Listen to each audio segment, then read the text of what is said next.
right, can y'all hear me? All right. So I like that people were bringing up different points about climate change, about Atlanta, about Cop City, because these problems are all connected. They're all connected to capitalism. They're connected to the imperialism that's happening right now between Palestine and Israel. And while doing a walkout like this is an important step in the process, it's not the only thing we should be thinking about.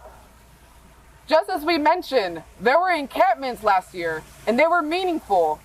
But in some sense, they were only symbolic, because they weren't working to organize both the students and the workers together to actually stop the supply line between us and Israel. There are material items that you can touch with your hands that we could stop from going from here to Israel and Gaza and wherever it's going to end up. We can stop things before they happen. Protests are not preventative. Boycotts are not preventative. Mutual aid and even donations are not preventative. They only address the issue after it's already started. But when we do something like a strike, we can stop it before it happens. We can save people's lives before they are killed. And I not to bring down the mood, but to be real with ourselves, as we are right now, we're currently failing the Palestinians and others in the Middle East who are being impacted by Israel. We're failing because we're not organized. We were too disorganized to actually do something for them. And I know it's not a great thing to hear. It's not cheerful. It's not cathartic, but it's honest. And if we want to do something about this, we have to be honest. Further, doing things like cutting out Starbucks, it's a step. It means something, but it's not enough. It's just one thing, one part of the puzzle. It's only a tool. It's not the solution. Without a strike, we're not applying enough pressure to the feet of the capitalist class. If we wanted to do something with Starbucks, we would have to look at organizing with workers across several industries maybe, and talking about stopping the supply line, shutting down their entire business. That is what it would mean. Simply doing a boycott isn't enough because it's not applying enough pressure. It's more symbolic than it is physical help for the Palestinians.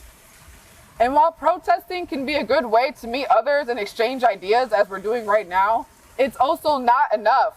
It's not going to change anything for the Palestinians materially, which is why I'm calling for us to form a student union here that can do something. We can brainstorm, we can plan, we can execute those plans, find more people, and be able to successfully do a strike. We have clipboards with both RCA and student union sign up. You can sign up for one or you can sign up for both. It doesn't matter. For today's purposes, I really urge everyone who's here, people who actually care about this problem, to sign up to make a student union. And again, we don't have to stop at Palestine, even though this is a grand issue. It's a humanitarian issue. Once we have the experience of striking, we can do things like striking for climate change, striking for Cop City, and actually making demands. Without a strike, protesting is like begging war criminals to stop what they're doing. So we have to apply the necessary pressure by organizing a student union, getting in touch with others, getting in touch with workers, using our connections, and integrating it into our lives this way. I want to bring up a successful strike that happened recently, the dock workers strike. They were able to get a 61.5% raise over a period of 6 years by applying the necessary pressure by striking. While this is definitely a victory, the one thing I did notice was that they did not want to stop shipment of arms to Israel. Whether this was the choice of the workers or the union heads is unclear, and whether or not they were afraid of retaliation from the federal government is unclear. But this just shows the power of the workers when we work together. Even if it's not political, it can still work. The point of the strike is to stop the money flow, and that's what they really care about. Earlier this year, Greek workers refused to load arms into a ship they knew were going into Israel. They made a material difference for the Palestinians this way. They saved people's lives by refusing to ship arms. And I understand that proposing something like this, it's intimidating and it's not easy, but it will be more effective than anything we've been doing so far.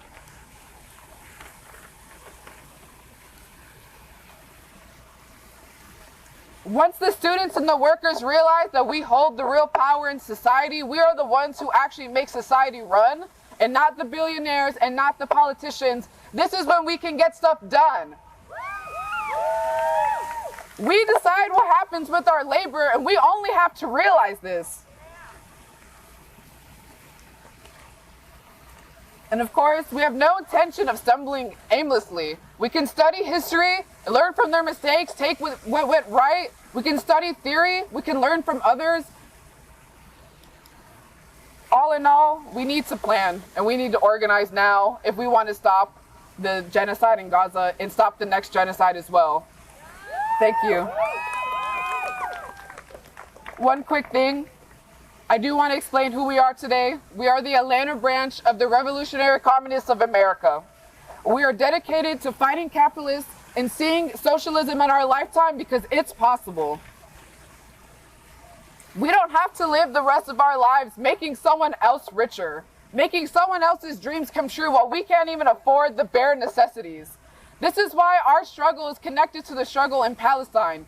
They are working class people just like us, who are at the mercy of the ruling class, who will work together to suppress us. This is the importance of realizing that our officers are more connected to Israeli officers than they are to us. They care more about having a good relationship with Israeli soldiers and Israel overall than they care about having a good relationship with their civilians. If that doesn't show who they're truly working for, I don't know what does.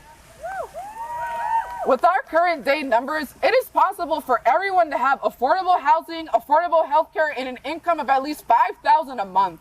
And this is only possible in the hands of the workers, of a democracy run by the workers, an economy run by the workers.